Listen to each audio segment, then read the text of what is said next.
விஜயை பற்றி ஏன் பேசுகிறாங்கன்னா, விஜய் டிஎம்கே எவ்வளோ தூரம் ஸ்பாயில் பண்ணுவாருன்னு ஆங்கிளில் தான் பேசுகிறாங்க.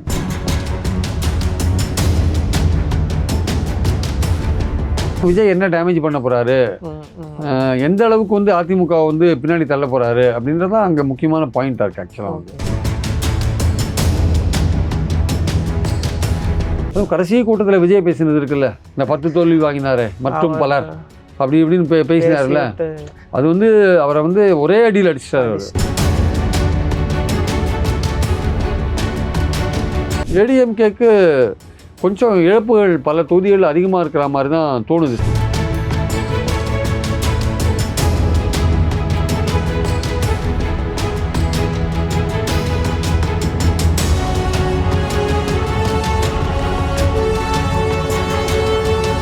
கனவு கரியருக்கு ரைட் டெஸ்டினேஷன் தேடுறீங்களா? அதுக்கு நீங்க சூஸ் பண்ண வேண்டியது சேரன் குரூப் ஆஃப் இன்ஸ்டிடியூஷன்ஸ் தான். கோயம்புத்தூர்ல SMS arts and science and Cheran health science, காங்கேயம்ல Cheran arts, Cheran women's college, Cheran college of டெக்னாலஜின்னு எல்லாமே ஒரே ட்ரஸ்டட் இன்ஸ்டிடியூஷன்ல. Admissions open. Call 7708441116. Sir, Vijay வந்து 20% வரை ஓட்டு வரலாம்னு சொல்றீங்க. இப்போ பலரும் என்ன சொல்றாங்கன்னா, விஜய் 20% போனா ஏடிஎம்கே டிஎம்கேக்கான ஓட் பர்சன்டேஜ் ஹெவியா டிஃபரன்ஷியேட் ஆயிரும், டிஎம்கே ஸ்வீப் லெவல் போய் 200 தொகுதி வரைக்கும் வின் பண்ணலாம்னு சொல்றாங்க.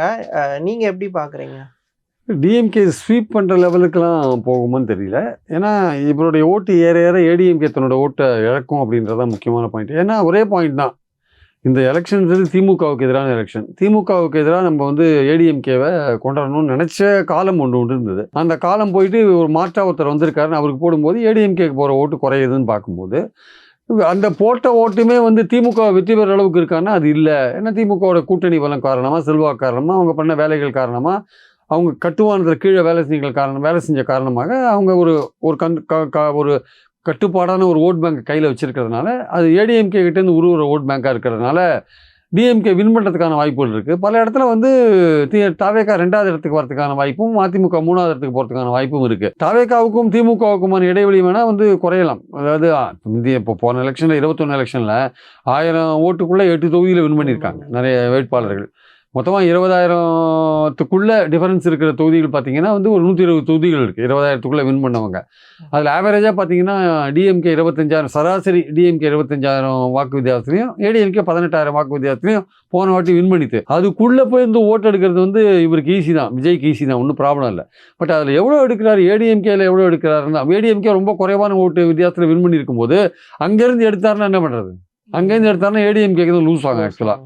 டிஎம்கே வந்து இப்போது யானை படுத்தாலும் குதிரை மட்டும்ன்ற கதை தான் ஆக்சுவலாக வந்து. அந்த ரேஞ்சில் டிஎம்கே வந்து நல்ல வாக்கு வித்தியாசத்தில் 50 தொகுதிகளுக்கு மேலே வின் பண்ணியிருக்காங்க.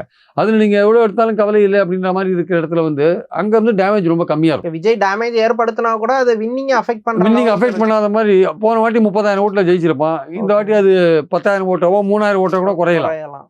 அது மாதிரி இருக்கலாமே தவிர, ஆனால் வின் பண்ணிடுவாங்க. அதுன்னு ஓவர்வெல்மிங்காக வின் பண்ணுவாங்கன்னா 200லாம் வாங்குவாங்கன்னா அதுக்கான வாய்ப்புகள் இல்லை. ஆனால் எடப்பாடி ரொம்ப மோசமாக தோப்பார் அப்படின்றது தான் முக்கியமான விஷயம். ஏடிஎம்கே வந்து ஒரு பெரிய டேமேஜை வந்து சந்திக்கும் அப்படின்றது தான் முக்கியமான விஷயம். ஓகே, இப்போ 21 அவங்க கேம்பெயின் ரொம்ப சைலண்டாக இருக்கு. நேற்றுலேருந்து யாரும் தெரியும் அஃப்கோர்ஸ் நாங்கள் வின் பண்ணுவோம்னு சொல்கிறாங்களே தவிர அவங்க வந்து ஒரு உற்சாகமா கான்ஃபிடென்ட்டா இருக்கிற மாதிரி தெரியல அவங்க ஆக்சுவலாக. ஓகே, ஆட்சி மாற்றம் வரப்போகுதுன்னா அந்த மூடு வந்து தெளிவாக தெரிய ஆரம்பிச்சிடும். ஆஃபீஸர்ஸும் ஒரு மாதிரி சைலண்டாக அங்கே சப்போர்ட் பண்ண ஆரம்பிச்சிருவாங்க. இவங்க கேடர்ஸுமே ஒரு மாதிரி உற்சாக மனநிலையில் இருப்பாங்க. அது மிஸ் ஆகுதுன்னு சொல்கிறீங்க. இப்போ சமீபத்தில் நிறைய உயர் அதிகாரிகளாம் மாற்றினாங்க இல்லையா, அவங்க யாருமே இபிஎஸ்ஸை கான்டாக்ட் பண்ணவே இல்லை, யாருமே இபிஎஸ்ட்டை பேசவே இல்லைன்னு செக்ரட்டரியேட்டில் என் ஃப்ரெண்டு சொல்கிறாரு. ஓகே, அதனால் அவங்க வந்து ரொம்ப தெளிவாக இருக்காங்க அவங்க. ஏன்னா அவங்களும் மதில் மேல் பூனை மாதிரி அதிகாரிகள் வந்து கண்டிப்பாக ஏடிஎம்கே தான் வரும்னு அவங்க சொல்ல முடியல. இப்போ டிவிகே நேற்று வாக்குப்பதிவுக்கு அப்புறம் இன்னும் ரொம்ப கேர்ஃபுல்லாக இருப்பாங்க அவங்க ஏடிஎம்கேயோட ஐடென்டிஃபை பண்ணிக்க மாட்டாங்க. ஆனால் பாஜக இருக்கிறதுனால கொஞ்சம் யோசிப்பாங்களே தவிர மற்றபடி அவங்க கொஞ்சம் கேர்ஃபுல்லாக இருப்பாங்க. ஏன்னா நீங்கள் சொல்கிற மாதிரி அந்த இண்டிகேஷன் வந்து வச்சுக்கோங்களேன், இப்போ பார்க்கணும் 29 எக்ஸிட் போலில் என்ன நடக்குதுன்னு பார்க்கணும். எக்ஸிட் போலில் பார்க்கும்போது அது ஒரு ஐடியா கிடைக்கலாம். அதுவே நடக்கும்னு கூட சொல்ல முடியாது, ஒரு ஐடியா கிடைக்கலாம். ஏன்னா இப்போ வந்து ஓட்டு போட்டவங்க டிவிக்கே தவிர மற்ற யாரும் வெளிப்படையாக சொல்கிறது இல்லை. டிவிக்கே வந்து அவங்க செலிபிரிட்டியாக சொல்கிறாங்க, அவங்க வந்து சொல்கிறாங்க. ஏன்னா அவங்க யங்ஸ்டர் நாங்கள் ஓட்டு போட்டோம் தைரியமாக சொல்கிறாங்க. இப்போது 4 பேர் இருக்காங்க, 2 இளைஞர்கள் இருக்காங்க, 2 வயசு ஒரு 45-50 வயசானவங்க இருக்காங்க, நீங்கள் 2 பேர்ட்ட இளைஞர்கள்ட்ட கேட்டிங்கன்னா டிவிக்கேன்னுவாங்க. அந்த 2 பேர்ட்ட கேட்டால் கொஞ்சம் மென்று முழுங்குவாங்க. என்னன்னு ஓப்பனாக டக்குன்னு சொல்ல மாட்டாங்க.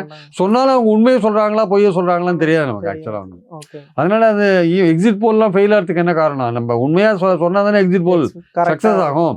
அதனால் எக்ஸிட் போல் ஃபெயில் ஆகிறதுக்கு காரணம் வந்து நீங்கள் வாக்காளரே உண்மையை சொல்கிறது இல்லை. ஒரு 10 பேர் இருக்கிறத நீங்கள் கேட்டிங்கன்னா காதில் சொல்லுங்கன்னு சொன்னால் கூட அவன் பொய் சொன்னால் என்ன பண்ணுவீங்க? அதனால் வந்து யாருமே உண்மையை சொல்ல விரும்பலை. ஒரு 45 வயசுக்கு மேலே இருக்கிறவங்களை கேட்டிங்கன்னா அவங்க அப்படியே டக்குன்னு சொல்ல மாட்டேன்றாங்க, கொஞ்சம் யோசிக்கிறாங்க. இளைஞர்கள்லாம் டக்குன்னு நான் டிவி கேக் போட்டேன் அப்படின்னு சொல்லிட்டு போயிடுவாங்க. அதனால் இந்த சூழலில் பார்க்கும்போது வந்து ஏடிஎம்கேக்கு கொஞ்சம் இழப்புகள் பல தொகுதிகள் அதிகமாக இருக்கிற மாதிரி தான் தோணுது. சவுத்தில் அவங்க இன்னும் ஃபர்தராக ஏன் சொல்கிறேன்னா, ஒரு பக்கம் தினகரனோட வாக்கு வங்கியை சசிகலா எடுக்கிறா. அவர் வந்து எடப்பாடிக்கு எதிரான ஓட் பேங்க் தான் அவர் கையில் வச்சிருந்தார். இப்போ எடப்பாடி கூடயே சேர்ந்தனால அந்த ஓட் பேங்க் அவர் இழக்கிறார். அந்த ஓட் பேங்கை எடுக்கிற இடத்துல சசிகலா வந்திருக்கு. அவரும் எடப்பாடி அவர் தான் அந்த மாதிரி எதிர்க்கிறாங்க. ஸோ அவரோட ஓட் பேங்க்கை கொஞ்சம் அவர் எடுக்கிறாங்க. அந்த சசிகலாவில் வின் பண்ண முடியாது, ஆனால் ஏடிஎம்கே லூஸ் பண்ண வைக்க முடியும். அப்போ திமுக வாங்குற ஓட்டை வாங்கி ஜெயிக்கிறதுக்கான வாய்ப்புகள் இருக்குது. இங்கே மத்திய வட தமிழகத்தில் வந்தீங்கன்னா கொஞ்சம் ராமதாஸ் பிரிக்கிறதுக்கான வாய்ப்புகள் இருக்குது. அப்புறம் விஜய் வேறு பிரிக்கிறதுக்கான வாய்ப்புகள் இருக்குது. இதெல்லாம் பார்க்கும்போது ஏடிஎம்கேக்கு ஹெவியாக லூஸ் பண்ணுவாங்கன்னு ஒரு டவுட் இருக்குது ஆக்சுவலாக வந்து. ஓகே, இப்போ 21ல் ஏடிஎம்கே தோத்தா கூட ஓரளவு அது கௌரவமான தோல்வியாக தான் பார்க்கப்பட்டது. ஒரு 75 தொகுதி வரை அலைன்ஸ் வின் பண்ணுச்சு. இந்த வாட்டி அந்த லெவல் செக்யூர் பண்ணிட முடியுமா, இல்லை இன்னும் டேமேஜ் இருக்கும்னு நினைக்கிறேன்? இந்த வாட்டி ரொம்ப டேமேஜ் ஆகுன்றாங்க. 40லேருந்து 50க்குள்ளே தான் அவங்க வாங்குவாங்கன்றாங்க சீட். 40 to 50 தான் வாங்குவாங்க சீட்ஸ் அப்படின்னு ஒரு பேச்சு இருக்குது. அதாவது இது நான் சொல்கிறது வந்து எந்த கட்சியும் சம்மந்தப்படாத ஒரு நியாயமாக நடுநிலையாக இருக்கிறவங்க, இந்த சர்வே பண்ணுறவங்க, அவங்க எடுக்கிற விஷயங்களை தான் நான் சொல்கிறேன். அவங்க வந்து இன்ஃபேக்ட் திமுகவுக்கு 150 இடங்கள் வரையும் கொடுக்குறாங்க. ஓகே, நீங்கள் வேணால் பாருங்கள் சார், 180 பிளேசஸ் டிஎம்கே வின் பண்ணுறாங்க. பட் நம்ம வந்து ஒரு இந்த களத்தை பார்க்கும்போது நமக்கு அது ரொம்ப கொஞ்சம் அதிகமான ஃபிகராக தெரியறதுனால 140லேருந்து 150 இடங்கள் திமுக வாங்கிறதுக்கான வாய்ப்புகள் இருக்குது அப்படின்னு நம்ம தோணுது. ஆனால் சில போது வந்து நம்ம எதிர்பார்க்காத மாதிரி சில முடிவுகள்லாம் அமையும் சில தேர்தலில். அது வந்து சிரஞ்சீவி அவ்வளோ பெரிய கூட்டத்தெல்லாம் கூட்டினாரு, என்ன வந்து கடைசியில் அவருக்கு. ஆனால் ஒரு 18 சீட் வின் பண்ணார்ல, அதுவே ஒரு பெரிய வின் தானே சார். ஃபர்ஸ்ட் எலெக்ஷனுக்கு அது ஒரு பெரிய இது தானே, அதை ஃபுல் லாஸாக நம்ம பார்க்க முடியாது தானே. இல்லை, சிரஞ்சீவி பொறுத்த மட்டும் முதல் எலெக்ஷன் அவர் மட்டும் தான் வின் பண்ணார். இல்லை, 18 சீட் அவங்க கட்சி 18 சீட் வின் பண்ணிச்சு. அவர் 2 தொகுதியில் கண்டெஸ்ட் பண்ணி ஒரு தொகுதியில வின் பண்ணாரு. அவர் ஒரு தொகுதியில வின் பண்ணாரு. ஓவரால் கட்சியா 18 தொகுதியில வின் பண்ணாங்க. பவன் கல்யாணோட பிரதர் சொல்றீங்களே, சிரஞ்சீவி அவர் 18 வின் பண்ணாரு. எனக்கு சரியா ஞாபகம் இல்லை. பட் ஆனா வந்து அவருக்கு எவ்வளவு பெரிய கூட்டங்கள் கூடிட்டு அவரால் ஆட்சியை பிடிக்க முடியல. வேற என்டிஆருக்கு கூடின கூட்டம் அவர் ஆட்சியை பிடிக்க உதவியதில்லை, எம்ஜிஆருக்கு கூடின கூட்டம் அவர் ஆட்சியை பிடிக்க உதவியதில்லை. அதனால வந்து எதையுமே நம்ம வந்து எக்ஸாக்டா பவன் கல்யாணே வந்து 2 தேர்தலுக்கு அப்புறம் 3ஆவது தேர்தலில் கூட்டணி வச்சுதான் இப்போ மேல வந்திருக்காரு. 2 தேர்தலில் அவருக்கு ஒன்றும் எதிர்பார்த்த பலன் அவர் கிடைக்கல. அவரும் ஒரு பெரிய ஆக்டர் தானே. அதனால இவரை பொறுத்த மட்டும் இந்த கூட்டம் வந்து ஓட்டா எடுத்து அப்படின்னு நம்ம கூட்டம் மட்டுமே ஓட்டாகல, கூட்டத்துக்கு வந்தவங்க தவிர வெளியிலேயே ஒரு ஓட் பேங்க் அவருக்கு வந்திருக்கு அப்படின்றது வந்து ப்ரூவ் ஆகணும். ஆக்சுவலா அது இப்போ இருக்கு அப்படின்னு நினைப்பல தான் நம்ம பேசணும். ஆக்சுவலா அது இல்லாமையும் போகலாம், இல்லை அது வந்து அதிகமாகவும் இருந்தாலும் இருந்துக்கலாம், சொல்ல முடியாது. அப்போ அதிகமாக இருந்தால் அது 25% வரைக்கும் கூட போகலாம். ஒன்றுமே இல்லைங்க, வெறும் கூட்டத்தில் வந்தவங்க தான் ஓட்டு போட்டாங்கன்னா அது 15% கூட நிற்கலாம், சொல்ல முடியாது. ஆனால் இந்த பர்சன்டேஜ் ஏற ஏற அதிமுக இருக்குல்ல, அந்த மாற்றத்துக்கு ரெடியாக இருந்த அதிமுக இருக்குல்ல, இதுவரையும் அந்த மாற்றத்தை அனுபவிச்ச அதிமுக இருக்குல்ல, அது தன்னை லூஸ் பண்ணுறதுக்கான வாய்ப்புகள் இருக்கு. ஆக்சுவலி இப்போ ஆஃப்டர் எலெக்ஷன் வந்து ஏடிஎம்கேவோட எதிர்காலம் என்னவா இருக்கும்? ஒரு டிஎம்கேக்கு ஈக்குவல் பார்ட்டி ஏடிஎம்கேங்கிற ஃபீல் இன்னைக்கு வரைக்கும் இருந்தது. ஆஃப்டர் எலெக்ஷன் ரிசல்ட்டுக்கு அப்புறம் அது இருக்குமா, இல்லை கம்ப்ளீட்டாக அது டவுன் ஆகும்? இல்லை, அது வந்து ரீஅலைன் ஆகும். அது ஆக்சுவலாக வந்து இப்போ அவர் வந்து கொஞ்சம் எடப்பாடி மட்டும் கொஞ்சம் புத்திசாலியாக இருந்தால் அது ஸ்க்ராட்ச்லேருந்து மறுபடியும் மேலே கொண்டு வரலாம் அவர். ஆனால் வந்து என்ன கஷ்டம்னா வந்து 29ல் ஒரு கூட்டணி நல்லா அமைச்சு மேலே கொண்டு வரலாம். ஆனால் அவர் எல்லோரையும் அரவணைத்து கொண்டு போகணும். கட்சியில் எல்லாரையும் விட்டுட்டார், அவர் நிறைய பேர் விட்டுட்டார். எல்லாரையும் அரவணைத்து கொண்டு போனால் அவர் வந்து மேலே வரதுக்கான வாய்ப்புகள் இருக்குது. இல்லை, கூட்டணி அமைச்சாலுமே இப்போ மற்ற எல்லா கட்சியுமே என்ன சொல்லுவாங்க, உங்களுக்கே இவ்வளோ பர்சன்டேஜ் தான் இருக்குது, உங்களுக்கு எதுக்கு கொடுக்கணும்பாங்க. ஈவன் ஒருவேளை விஜய் அலைன்ஸ்க்கு அவங்க கூப்பிட்டா கூட இல்லை, விஜய் ஈக்குவலாக கேட்பாரு. ஈவன் இப்போ கட்சி தொடர்ந்து கேட்டவர் தான் அவர் பர்சன்டேஜ் தெரியாது, கட்சிக்கு கட்டமைப்பு இல்லாதப்பவே அவர் ஈவன் அவரை 2.5 வருஷம் சிஎம் எல்லாம் கேட்டதா சொல்றாங்க. ஸோ எடப்பாடி டிமாண்டிங் பொசிஷன்ல இருப்பாரா? அவர் எடப்பாடி டிமாண்டிங் பொசிஷன்ல இருக்க மாட்டார் சார். பட் ஆனால் வேற வழி இல்லை, சில போது வந்து கொஞ்சம் அட்ஜஸ்ட் பண்ணிட்டு தான் போகணும். அப்படிதான் அவர் கட்டமைக்க முடியும். ஏன்னா வந்து இப்போ ஜெயலலிதாவே ரொம்ப மோசமாக தோத்தாங்க 96ல். அதுக்கப்புறம் 2001ல் 98 பார்லிமெண்ட் எலெக்ஷனில் கொஞ்சம் எழுந்துட்டாங்கல்ல. ஆனால் அப்போ இன்னொரு பார்ட்டி அந்த டோட்டல் அவங்க பெரிய தோல்வி சந்திச்சா கூட தேர்ட் பார்ட்டி ஸ்ட்ராங்கா மக்களுக்கு அந்தமா மட்டுமே ஆல்டர்னேட்டா இருந்தாங்க. இப்ப தேர்ட் பார்ட்டி ஒன்னு இருக்கிறதுனால அப்ப அந்த பார்ட்டி வீக் ஆயிட்டானே அர்த்தம். அதுதான் எப்போதுமே அந்த மூணாவது ஃபோர்ஸ் பலமா வரும்போது ஏற்கனவே இருக்கிற ரெண்டாவது ஃபோர்ஸ் அடி வாங்குறதுக்கான வாய்ப்புகள் இருக்கு. அதனால வந்து இவர் வந்து ரொம்ப கஷ்டப்பட்டு தான் மேல வரணும். இவரோட பதவிக்கே ஆபத்து வரும். அதிமுக உள்ளே பிரச்சனைகள் வரும், குழப்பம்னா அவர் மறுபடியும் அவர் பதவி இறங்கணும்னு சொல்லுவாங்க. இவர் பதவியை விட மாட்டாரு. பாஜக உள்ள பூந்து ஏதாவது பண்ணாலும் பண்ணுவாங்க. சொல்ல முடியாது. பாஜக இது நடுவில் உள்ள முந்து குழப்பம் கூட பண்ணலாம், சொல்ல முடியாது. அதனால ஏடிஎம்கேக்கு ரொம்ப கஷ்டமான காலங்கள் காத்துட்டு இருக்குன்னு தான் நான் நினைக்கிறேன். இதுவரைக்கும் இருந்ததோட வரப்போற காலம் ரொம்ப இன்னும் கஷ்டமா இருக்குன்னு தான் நினைக்கிறேன். ஏன்னா அவங்க ரொம்ப நம்பிக்கையோட ஆரம்பிச்சாங்க. திமுகவுக்கு எதிராக ஒரு பெரிய இது இருக்குது, விஜய் ஒன்றும் கிடையாது அவர் அப்படி. அதாவது விஜய் வந்து எதிர்பாராத விதமாக ஒரு பிக்கப் பண்ணுற மாதிரியான ஒரு தோற்றம் தெரியுது நமக்கு. அது கண்ணுக்கு தெரியுற அந்த தோற்றத்தை வந்து நம்ம வந்து விட்டு விலகி பேச முடியாது நம்ம. ஆனால் அது எவ்வளோ தூரம் அது வந்து மற்றவங்களை பாதிக்கும்ன்றதை நம்ம வந்து ஊகிக்க வேண்டிய அவசியம் இருக்குது. அந்த இடத்துல நம்ம அதிமுகவுடைய தோல்வியை பற்றி நம்ம பேசணும். ஆக்சுவலாக வந்து ஒரு நடிகரால் தொடங்கின ஒரு பைபோலார் பாலிடிக்ஸ் வந்து இன்னொரு நடிகரால் எண்டாறதுக்கான பாசிபிலிட்டிஸ் தெரியுது. என்ன சார் அப்படிதான் தெரியுது பார்த்தா. எம்ஜிஆர் ஜெயலலிதா வளர்த்த இந்த கட்சி வந்து இன்னொரு நடிகருடைய செல்வாக்கு. ஏன்னா அது வந்து வெறும் அதிமுக மேல உள்ள கோபம் மட்டும் இல்லை, திமுக மேல உள்ள கோபமும் சேர்ந்தது தான். ஏன்னா திமுகவுக்கு மாற்றா அதிமுக தான் அப்படின்னு மக்கள் நினைச்சாங்கன்னா அதுக்கு போட்டிருப்பாங்க. அவரும் மாற்றத்துக்கு தகுதி இல்லாத இருக்கான். அதுவும் கடைசி கூட்டத்துல விஜய் பேசினது இருக்குல்ல, நல்லா இறங்கி அடிச்சு எடப்பாடியை வந்து இந்த 10 தோல்வி வாங்கினாரு மற்றும் பலர் அப்படி இப்படின்னு பேசினார்ல, அது வந்து அவரை வந்து ஒரே அடியில் அடிச்சிட்டாரு. ஆக்சுவலா அவர் அதை தொடர்ந்து பேசியிருந்தா ஏடிஎம்கே இன்னும் டேமேஜ் ஆயிருக்க வாய்ப்பு இருக்குன்னு சார். கடைசி கூட்டத்தில் மட்டும்தான் அதை பேசியிருக்கா. ஆக்சுவலி கொங்கு பெல்ட் எல்லாம் போய் தொடர்ந்து எடப்பாடியை 10 தோல்வின்னு பிராண்ட் பண்ணியிருந்தாருன்னா அது பெரிய டேமேஜ். ஊழல் கூட்டணின்னு சொன்னார்ல, நீங்க ஊழல் செஞ்சுட்டு அடிமையா இருக்கீங்க, ஊழல் செஞ்சுட்டு அடிமையா இருக்கிற கூட்டணி அப்படின்னு தான் சொன்னார்ல அவரு. இந்த கடைசி கூட்டத்தில் அந்த வார்த்தையை பயன்படுத்தி கடைசி இறங்கி அடிச்சிட்டாரு. ஒய்எம்சிஏல பேசின போது இறங்கி அடிச்சிட்டாருல, அதெல்லாம் வந்து ஏடிஎம்கேக்கு டேமேஜ் பண்ற விஷயங்கள் ஆக்சுவலா வந்து. அதனாலதான் வந்து சொல்றேன், அந்த ஏடிஎம்கே வந்து முதல்ல அது இருந்த கான்ஃபிடன்ஸ் வேற, அப்புறம் அது வந்து அந்த மாற்றம் வந்து நமக்கு வராது, மாற்றத்தை கொடுக்குற வாய்ப்பை நமக்கு மக்கள் தருவாங்களான்னு ஒரு கேள்வி வந்துடுச்சு ஆக்சுவலா. அது பாஜகவோட கூட்டணி இல்லாத இருந்தாங்க வச்சுக்கோங்களேன், ஒருவேளை தாவேக்காவோட கூட்டணி அமைச்சிருந்தாங்க, ஒரு காம்ப்ரமைஸ் பண்ணியிருந்தாங்க வச்சுக்கோங்களேன், ஆளுங்கட்சியா வரதுக்கான வாய்ப்பு இருக்கு. திமுகவுக்கு எதிராக கூட ஓட்டு போட்டிருப்பாங்க மக்கள். அந்த வாய்ப்பை வந்து யூட்டிலைஸ் பண்ண தெரியல. அவர் தன்னோட பதவியை காப்பாத்திக்கணும், தங்கிட்ட கட்சி இருக்கணும்னு அந்த லெவல்ல ஒர்க் பண்ண ஆரம்பிச்சிட்டாரு. எடப்பாடியும் வந்து சிஎம் போஸ்டை எய்ம் பண்ணாம கட்சி தலைவர் பதவியவே எய்ம் பண்ணியே ஒர்க் பண்ணிட்டாரோ அப்படிதான் தெரியுது பார்த்தா. அட்லீஸ்ட் குறைஞ்சபட்சம் எதிர்கட்சி தலைவரா வந்தா போறோம்னு நினைக்கிறாரு போட்டு. அவர் வந்து எப்படியும் டிஎம்கே வீழ்த்த முடியாது, நம்ம அட்லீஸ்ட் எதிர்கட்சி 2வது இடத்த மிஸ் பண்ணிடக்கூடாது அப்படிங்கறதுல ரொம்ப கான்சியஸா இருக்காரு. அவருக்கும் தாவேக்காவுக்குமான போட்டியா தான் மாறிடுது சில இடத்துல. ஆக்சுவலி டிவிகே வெஸ் ஏடிஎம்கேங்கிறது தான் 2வது இடம் யாருங்கிறதுக்கான அந்த போட்டி வந்திருக்கு. ஆக்சுவலா டிஎம்கே வந்து அந்த ஃபர்ஸ்ட் பிளேஸ்ல செக்யூரா இருக்காங்க. அவங்கள வந்து சில இடத்துல ஏடிஎம்கே தோக்கடிக்கலாம், சில இடத்துல டிவிகே தோக்கடிக்கிறதுக்கான வாய்ப்பு இருக்கு. சில இடத்துல வந்து ஏடிஎம்கேவோட வெற்றியை வந்து டிவிகே ஸ்பாயில் பண்றதுக்கான வாய்ப்பு இருக்கு. அதுதான் இங்க நடக்குது ஆக்சுவலா. சார் இப்போ 21 எலெக்ஷன் நடந்த டைமும் ஆஃப்டர் எலெக்ஷன் முடிஞ்சு ஒரு ஓட் கவுண்டிங் மோர் தென் 20 days இருந்துச்சு 21ல. ஏன்னா ஃபர்ஸ்ட் பேஸா நமக்கு நடந்து 7 கட்ட தேர்தல், அதுக்கப்புறம் பல ஊர்ல நடந்துதான் நமக்கு நடந்தது, கவுண்டிங் நடந்துச்சு. அப்போ ஒரு மூடு தெரிஞ்சது, ஆட்சி மாறுதுங்கிற மூட வந்து தமிழ்நாடு ஃபுல்லா பார்க்க முடிஞ்சது. மக்களும் வந்து டிஎம்கே தான்பா வருங்கிற மூடுக்கு போன மாதிரி தெரிஞ்சது. ஆபீசர்ஸுமே வந்து அப்படியே டிஎம்கே ஃபேவராவோ இல்ல வந்து ஈவன் எடப்பாடி சிஎம்ஆ இருந்தா கூட டிஎம்கேக்கு ஃபேவரா அவங்க பிஹேவ் பண்ணதை பார்க்க முடிஞ்சது. இப்போ அது அப்படி எதுவுமே இல்லை. என்ன சார் இப்போ எலெக்ஷன் ரிசல்ட்ஸ் வந்துட்டு இருக்கும்போது டிஎம்கே மெஜாரிட்டி அப்படின்னு தெரிஞ்ச போது அதிகாரிகள் போய் ஸ்டாலின் கிட்ட கலந்து ஆலோசிச்சாங்க, பார்க்க ஆரம்பிச்சிட்டாங்க, போலீஸ் எல்லாம் பொக்கே கொடுக்க ஆரம்பிச்சிட்டாங்க. அதெல்லாம் நடந்ததை பார்த்தோம் நம்ம.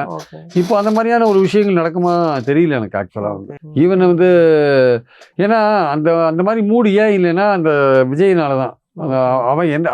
விஜய் என்ன டேமேஜ் பண்ண போறாரு, எந்த அளவுக்கு வந்து அதிமுக வந்து பின்னாடி தள்ள போறாரு அப்படின்றதான் அங்க முக்கியமான பாயிண்டா இருக்கு ஆக்சுவலா வந்து. ப்ரீ எலெக்ஷன்லயாவது ஏடிஎம்கே பத்தி பேசினாங்க, இப்போ போஸ்ட் எலெக்ஷன்ல வந்து ஜஸ்ட் விஜயை பத்தி இல்ல டிஎம்கே பத்தி தான் பேசுறாங்க. பெரும்பாலும் வந்து ஏடிஎம்கே பத்தி யாருமே பேசுற மாதிரியே எனக்கு தெரியல சார். விஜயை பத்தி ஏன் பேசுறாங்கன்னா விஜய் டிஎம்கே எவ்வளவு தூரம் ஸ்பாயில் பண்ணுவாருன்னு ஆங்கிள் தான் பேசுறாங்க. ஆட்சியை பிடிப்பாருன்னு பேசலாம், ஆனா ஆட்சியை பிடிக்கிற அளவுக்கு அவர் பேசல, ஏதோ ஒரு ஓட் பர்சன்டேஜ் வாங்குவாருன்னு பேசுறாங்க. திமுகவை எவ்வளவு தூரம் அந்த சீட்ஸை குறைப்பார் அப்படின்ற ஒரு விஷயம் இருக்குல்ல, ஏடிஎம்கேவை டேமேஜ் பண்ணுவாருன்ற உறுதியா பேசுறாங்க. திமுகவை எவ்வளோ தூரம் டேமேஜ் பண்ணி அந்த சீட்டை குறைப்பாருன்ற ஒரு விஷயத்த பேசுகிறாங்க, எல்லாருமே பேசுகிறாங்க. ஓகே. ஆனால் ஜேர்னலிஸ்ட் பலருமே விஜய் வந்து ரொம்ப கடுமையாக விமர்சித்த பலருமே வந்து இப்போ விஜய் வந்து 20 கிட்ட வந்துருவாருங்கிறத அக்செப்ட் பண்ண ஆரம்பிச்சிட்டாங்களா? அவங்க கணிச்சதை விடவே ஃபீல்டு வந்து விஜய்க்கு பொதுவாக வந்து ஒரு 12லேருந்து 15 வரையும் கணிச்சாங்க. இப்போ வந்து 20 வரையும் கணிக்கிறதுக்கான வாய்ப்புகள் கூடி இருக்கு. அது உண்மைதான். அது வந்து நம்ம வந்து அதை கண்ண முடின்னு கடந்து போக முடியாது. சில போது வந்து ஃபேக்டாக பார்க்க வேண்டிய அவசியம் இருக்கு. ஆனால் அது வந்து எவ்வளோ தூரம் யாரை அஃபெக்ட் பண்ணுதுன்னு தான் இங்கே முக்கியம். 20% வாங்கியுமே அவர் 2 சீட் தான் வின் பண்ணாருன்னா என்ன பண்ணுறது? சரியா சொல்ல முடியாது. ஒரு 50,000 ஓட்டு நீங்கள் 234 தொகுதியில் வாங்கினாலே கிட்டத்தட்ட ஒரு 1.25 கோடி ஓட்டு, 1,17,00,000 ஓட்டு நீங்கள் வாங்கலாம். நீங்கள் ஒரு 50,000 ஓட்டு வாங்கி 234 தொகுதியில் 50,000 ஓட்டு வாங்கி நீங்கள் வச்சுக்கோங்க, ஒரு கோடி ஓட்டுக்கு மேலே வாங்கலாம். 1 கோடியிலேருந்து 1,20,00,000 வரையும் நீங்கள் ஓட்டு வாங்குறதுக்கான வாய்ப்புகள் இருக்குது. அது வந்து 4,83,00,000 பார்த்தீங்கன்னா அது ஒரு 22% வரையும் போயிடும். அது ஆக்சுவலாக ஓகே இல்லையா? 22-23% வரையும் போயிடும். ஆனால் இப்போ அவர் சீட் கன்வர்ஷன் நடக்காட்டியும் ஒரு 20% வரைக்கும் அவர் செக்யூர் பண்ணிட்டாருன்னா அவருக்கான ஒரு இம்பார்ட்டன்ஸ் தமிழ்நாட்டில் ஹெவியாக கிரியேட் ஆகிடும். அடுத்தது அவர் தலைமையில் கூட்டணி அமைக்கும். இப்போ காங்கிரஸ் ரெடியா இருக்காங்க. ஏற்கனவே அவங்க இந்த எலெக்ஷன்லயே வந்து டிஎம்கே கூட வேண்டாம் விருப்பா தான் இருக்காங்க. சோ அவங்க காங்கிரஸ் எல்லாம் அங்க போறதுக்கான வாய்ப்பு இருக்கு. பிசிகே கம்யூனிஸ்ட் கூட கன்சிடர் பண்றதுக்கான பாசிபிலிட்டிஸ் இருக்கு. டிஎம்கேக்குமே அது ஒரு டிஎம்கேக்கு த்ரெட் தான் சார். ஆட்சிக்கு வந்தாலுமே டிஎம்கேக்கு த்ரெட் தான். அவங்க அடுத்த வருஷம் அவங்க வந்து ரொம்ப கட்சியை வந்து கட்டுக்கோப்பாவும் செல்வாக்கு மிக்கதா வளர்க்கணும். அப்புறம் அடுத்தது நீங்க உதயநிதி விஷயங்கள்லாம் கொண்டு வரும்போது நீங்க கட்சியை வந்து ரொம்ப ஜாக்கிரதையா டீல் பண்ண வேண்டியதா இருக்கு. ஏன்னா அந்த விஜய்ன்ற த்ரெட் வந்து 31 எப்படி மாறுன்னு சொல்ல முடியாது. இன்னொன்று அலையன்ஸ் எப்படி லெஃப்ட் ஹேண்ட்ல டீல் பண்ண முடியாது. இன்னொரு ஆப்ஷன் வந்துருச்சு. அவங்க அலையன்ஸ் இருந்து கொஞ்சம் டிமாண்டிங்கா இருப்பாங்க. ரொம்ப டிமாண்டிங்கா இருப்பாங்க அலையன்ஸ்லாம். ஈவன் பிஎம்கே டிஎம்டிகே எல்லாருக்குமே டிமாண்ட் ஹெவியா அதிகரிக்க வாய்ப்பு. ஆமா, கட்சிகளுக்கெல்லாம் டிமாண்ட் அதிகரிக்கும். கூட்டணிக்கு தலைமை வைக்கிற கட்சிகளுக்கு ரொம்ப சங்கடமான ஒரு பீரியடாக இருக்கும். எஸ்பெஷலி திமுகவுக்கு வந்து எந்த இடத்துல நம்ம கோட்டை விட்டோம், விஜய் எந்த இடத்துல நம்ம பிளாக் பண்ண முடியும், விஜய் கட்சியை எந்த இடத்துல டேமேஜ் பண்ணணும், அதெல்லாம் வந்து பிளான் பண்ண வேண்டியிருக்கும். இல்லாட்டி அடுத்த 5 வருஷம் ரொம்ப கஷ்டமான ஒரு பீரியடாக இருக்கும். ஓகே. இனிமேல் ஆனால் தமிழ்நாடு பைபாலர் பாலிடிக்ஸ் கிடையாது.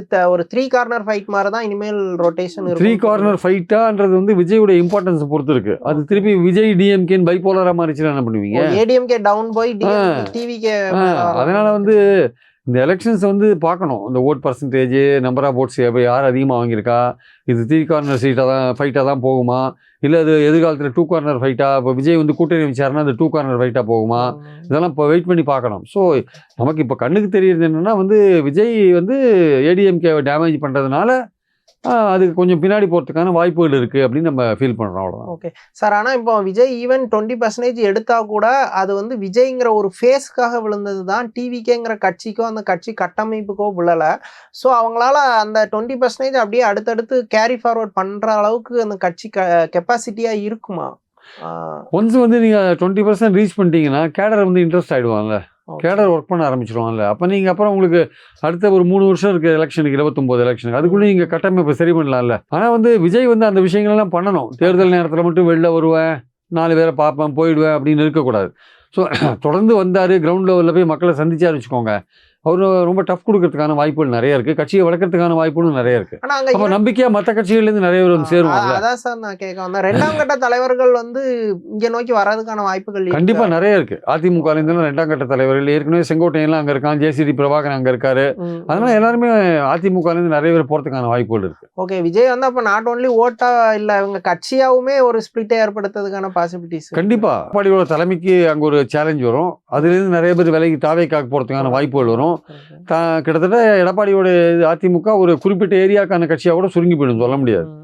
அதுவே வந்து அங்கேயே தோத்துட்டாரு வச்சுக்கோங்க, இந்த வாட்டி கொங்குலேயே தோக்குறாரு வச்சுக்கோங்க, அங்கேயே வந்து அது மதிப்பு இழந்துரும். பாஜக இப்போ அண்ணாமலை போன்றவர்கள் கொஞ்சம் பேச ஆரம்பிப்பாங்க நிறைய. எடப்பாடி இன்னும் டேமேஜ் பண்றதுக்கான விஷயத்துல அவங்க இறங்கிடுவாங்க. Okay sir. தமிழ்நாடு அரசியல் குறித்து பல விஷயங்களை விரிவாக பேசுனீங்க. ரொம்ப நன்றி. தேங்க்யூ.